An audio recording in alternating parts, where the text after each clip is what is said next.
एक बार देवराज इंद्र देवगुरु बृहस्पति के साथ भगवान शिव का दर्शन करने कैलाश गए। महादेव ने दोनों की परीक्षा लेनी चाहिए, इसलिए रूप बदलकर अवधूत बन गए। उनके शरीर पर कोई वस्त्र न था। उनका शरीर जलती हुई अग्नि के समान धधक रहा था और अत्यंत भयंकर नजर आते थे। अवधूत दोनों के रास्ते में खड़े हो गए। इंद्र ने एक विचित्र पुरुष को रास्ते में खड़े देखा तो चौंके। इंद्र को देवराज होने का गर्व घेरने लगा। उन्होंने उस भयंकर पुरुष से पूछा, तुम कौन हो? भगवान शिव अभी कैलाश पर विराज रहे हैं या कहीं भ्रमण पर हैं? मैं उनके दर्शन के लिए आया हूं। इंद्र ने कई प्रश्न किए, लेकिन वह पुरुष योगियों के समान मौन ही रहे। इंद्र को लगा कि एक साधारण प्राणी उनका अपमान कर रहा है। उनके मन में देवराज होने का अहंकार उपजा, जो क्रोध में बदल गया। इंद्र ने कहा, मेरे बार बार अनुरोध पर भी तू कुछ नहीं बोलकर मेरा अपमान कर रहा है। मैं तुझे अभी दंड देता हूं।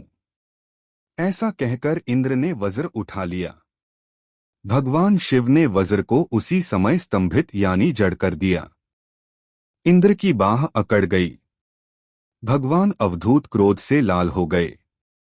बृहस्पति उनके चेहरे पर आई क्रोध की ज्वाला को देखकर समझ गए कि ऐसा प्रचंड स्वरूप महादेव के अतिरिक्त किसी का नहीं हो सकता।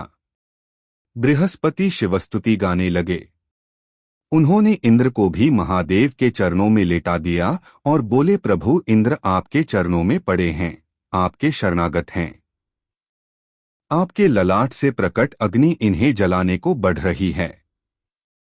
हम शरणागतों की रक्षा करें।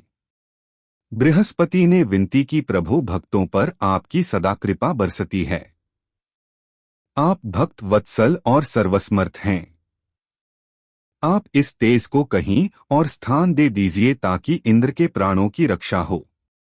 भगवान रुद्र ने कहा, बृहस्पति मैं तुम पर बहुत प्रसन्न हूं। इंद्र को जीवनदान देने के कारण तुम्हारा एक नाम जीव भी होगा। मेरे तीसरे नेत्र से प्रकट इस अग्नि का ताप देवता सहन नहीं कर सकते, इसलिए मैं इसको बहुत दूर छोड़ूंगा। महादेव ने उस तेज को हाथ में धारण कर समुद्र में फेंक दिया। वहां फेंके जाते ही भगवान शिव का वह तेज तत्काल एक बालक के रूप में परिवर्तित हो गया। सिंधु से उद्भव होने के कारण उसका नाम सिंधुपुत्र जलंधर प्रसिद्ध हुआ।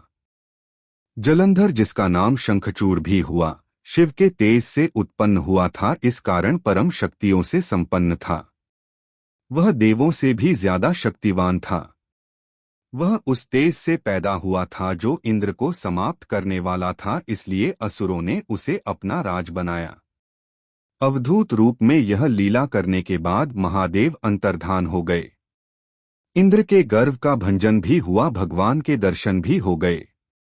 तुलसी से जुड़ी एक कथा बहुत प्रचलित है। श्रीमद् देवी भागवत पुराण में इनके अवतरण की दिव्य लीला कथा भी बनाई गई है। एक बार शिव ने अपने तेज को समुद्र में फेंक दिया था।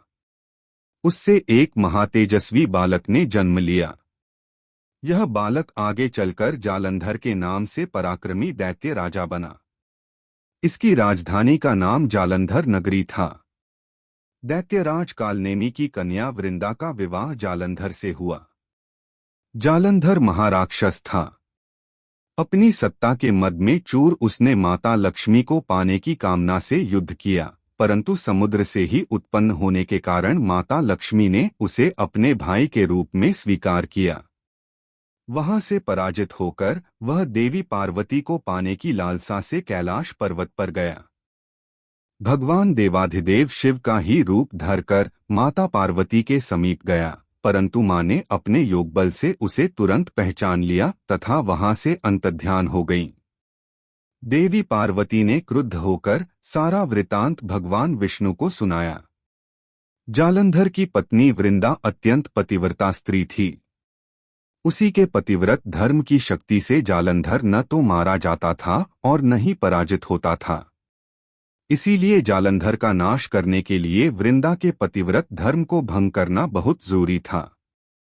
इसी कारण भगवान विष्णु ऋषि का वेश धारण कर वन में जा पहुंचे, जहां वृंदा अकेली भ्रमण कर रही थीं। भगवान के साथ 2 मायावी राक्षस भी थे, जिन्हें देखकर वृंदा भयभीत हो गईं। ऋषि ने वृंदा के सामने पल में दोनों को भस्म कर दिया। उनकी शक्ति देखकर वृंदा ने कैलाश पर्वत पर महादेव के साथ युद्ध कर रहे अपने पति जालंधर के बारे में पूछा। ऋषि ने अपने माया जाल से 2 वानर प्रकट किए। एक वानर के हाथ में जालंधर का सिर था तथा दूसरे के हाथ में धड़। अपने पति की यह दशा देखकर वृंदा मूर्छित होकर गिर पड़ी। होश में आने पर उन्होंने ऋषि रूपी भगवान से विनती की कि वह उसके पति को जीवित करें। भगवान ने अपनी माया से पुनः जालंधर का सिर धड़ से जोड़ दिया, परंतु स्वयं भी वह उसी शरीर में प्रवेश कर गए। वृंदा को इस छल का जरा आभास न हुआ। जालंधर बने भगवान के साथ वृंदा पतिव्रता का व्यवहार करने लगी, जिससे उसका सतीत्व भंग हो गया। ऐसा होते ही वृंदा का पति जालंधर युद्ध में हार गया। इस सारी लीला का जब वंदा को पता चला तो उसने क्रुद्ध होकर भगवान विष्णु को शिला होने का श्राप दे दिया तथा स्वयं सती हो गई।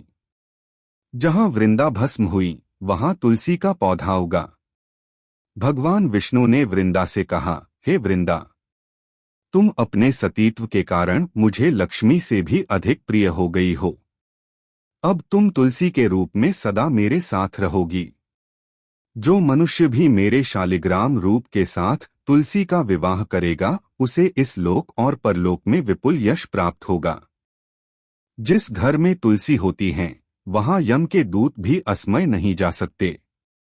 गंगा व नर्मदा के जल में स्नान तथा तुलसी का पूजन बराबर माना जाता है। चाहे मनुष्य कितना भी पापी क्यों न हो, मृत्यु के समय जिसके प्राण मंजरी रहित तुलसी और गंगा जल मुख में रखकर निकल जाते हैं, वह पापों से मुक्त होकर वैकुंठ धाम को प्राप्त होता है।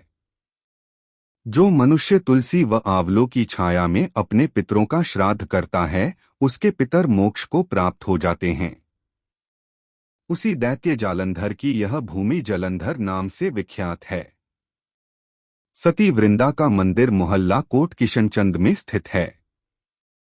कहते हैं इस स्थान पर एक प्राचीन गुफा थी जो सीधी हरिद्वार तक जाती थी।